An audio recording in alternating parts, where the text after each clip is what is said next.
So for the first time in a long time, we have a $500 card in the game.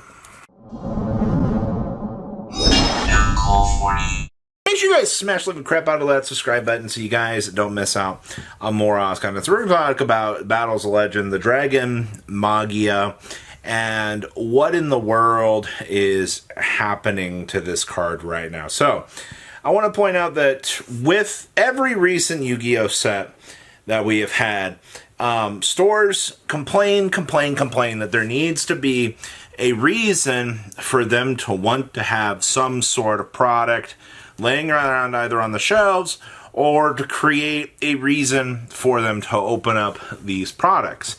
Well, pre-sales came and gone.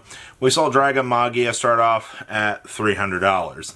And I was like, wow, you know. I also want to point out that Dragon Magia is only confirmed as a QCR. All right, so if you're sitting here and you're like, you know, don't worry, Robbie, it's a secret. No, it's not. It is a QCR only. It's also the first time that they printed a set with a, a cover card as a QCR only, which is kind of interesting. Now, I guess I also want to point out here, before everybody, gets mad, Dragon Master Magia, it's a Blue Eyes Ultimate or 3 Blue Eyes and a Chaos or Blackluster Soldier Ritual Monster. So your summoning requirements are pretty hard. Must be Fusion Summon, and when your opponent activates a card or effect, quick effect, you can negate that activation if you destroy that card. You can only use this effect of Dragon Master Magia in response to each card type, monster, spell, and trap card per turn, and if this face-up card in its owner's control leaves the field, because of an opponent's card, special summon a Blue Eyes monster or a Chaos or Blackluster Ritual monster from the extra deck or the graveyard. Okay, so in terms of absolute competitive play, I mean, 3 Blue Eyes plus a Chaos monster to poop this onto the field. Plus, you're going to have to Fusion Summon it. So this is, in terms of competitive application, not the greatest card in the world. Now, if you're a casual collector out here, this is really going to suck, because you probably saw this $300 pre-sales. You're like, oh, this is ridiculous. So then we saw it go up to $400. I was like, I guess this is pre-sales. It's not really a big deal. And then we went up to $500. I was like, okay, we're kind of pushing it here, and then sold out at $500. Congratulations, everybody. As of this moment, right now, Dragon Master Magia is it's a $500 card because it's only available in QCR. And the fact that you get, 3 to 4 QCRs in a case of this set, and there's 25 QCRs, so you're not even guaranteed to open this card.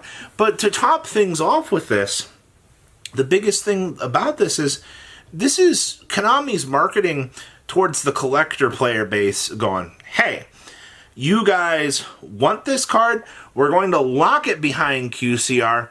Good luck trying to pull it. So now the casual player base that wants to play anything with, Blue Eyes or Dark Magician now has to pump out this insane $500 price point to get this card. Now, is this a good or a bad thing? Well, every Battles of Legends set as of late has tried to create some sort of chase card in the set, which I don't think it's a bad idea to have things in the set that are chases. I mean, we had the Alt Art Engage, but honestly, that was just, you had it available as a secret rare, which I find interesting. And then to top things off out here, you have the Alt Art Ray and the Alt Art Rose in this set, which, I mean, the Ray is completely bought out at $200, and you've got the Rose floating about $120, $130, and they're still in stock. So that's not like the most troublesome thing. I mean, Rose is a one-of as it is, so getting the alt art for that isn't going to break the bank. So what about the Phantom of Yubel? Because Battles of Legend, for the competitive player, the driving point for this set is 1,000% around the Phantom, all right? And the Phantom's available in QCR. Phantom had a price point of starting at, like 200 for QCR, and then pushed up to the $300 mark. I think as of filming this, we were gone at $300 for Phantom, which, if you're building Max Ready Bell out here, you know, having these old First Ed cards, having the 3 Nightmare Thrones in QCR, having the Varutus, the Final Bringer of the End of Times, having all these QCR, holy crap, man, your deck has got to be, plus, you know, you're pumping another $600 in here for, you know, maybe 2 or 1 copy of Phantom. I'd probably go with 2 out here, but maybe some of the Unchained stuff too. To max Rarity's deck, you're looking, what, like $2,000? To think about out here, not even getting me started out here on, you know, max rarity Blue Eyes with the Dragon Master Magia with a $500 price point. So I guess back to the formation of this discussion. Is it good for sets that lack quality reprints? I mean, Sprite reprints were good in this set. The Phantom and U-Bell being introduced was good. Everything else is not like, I guess the Iceberry, the Infernoid, and that stuff is kind of cool to see. But is it bad to create value and, you know, chase cards? No, I think it's, honestly, to have these sorts of cards in the long term is good for the game. Will this card get reprinted? Oh, yeah, 100%. That's another reason why, I don't know why, you know, you don't have to buy the $600, $500 version of this card right now. It will eventually end up probably in a secret rare, or an ultra rare.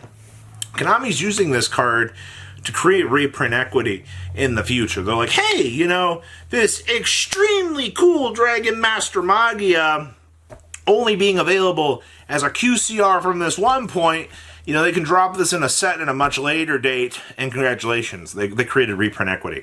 It's also not like you need this card right now. It's been like the biggest thing I've seen besides, you know, the casual Blue Eyes players being upset about this. Most of the competitive players have been like, it's okay to create a card that doesn't have any real competitive application and allow it to see play in, or allow it to be a collector's item.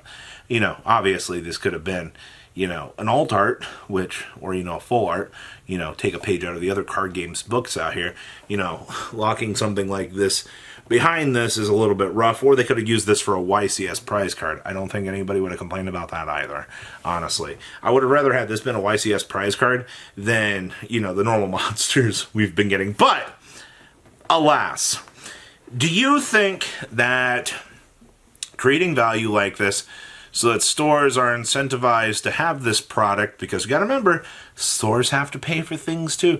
See, it's amazing to me that people don't seem to understand that, you know, people think running a store is free, and also people seem to think tracking is free on orders too.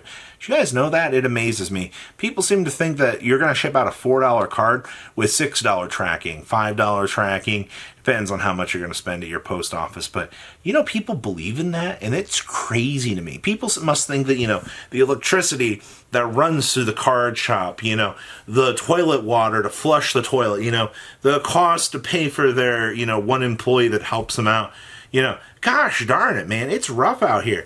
I think this is good. I think this is a right step in the right direction to having something. I also think that getting upset about this card being at this price point is a little bit absurd. I think, once again, you will have a reprint for this in the near future. Chill out, community. It's not the craziest thing in the world. I'm just happy that we have something actually worthwhile to go for, at least in terms of the higher rarity slots. It's about frickin' time. Also, with the good, with the bad with this set, let's call it what it is at this point. You already know there's going to be some really bad cards in this set that people are going to pull.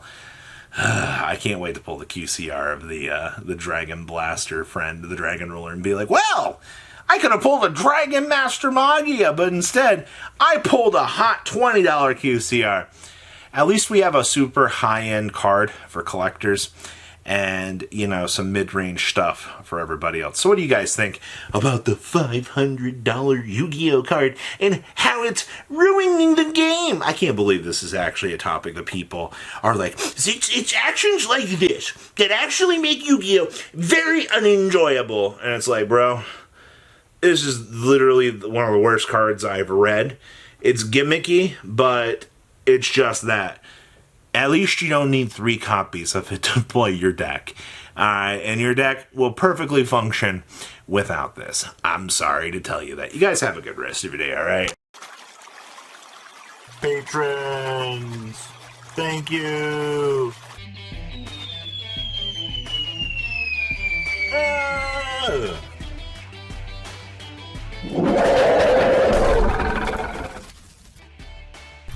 Thank you so much for watching. Check out these other videos.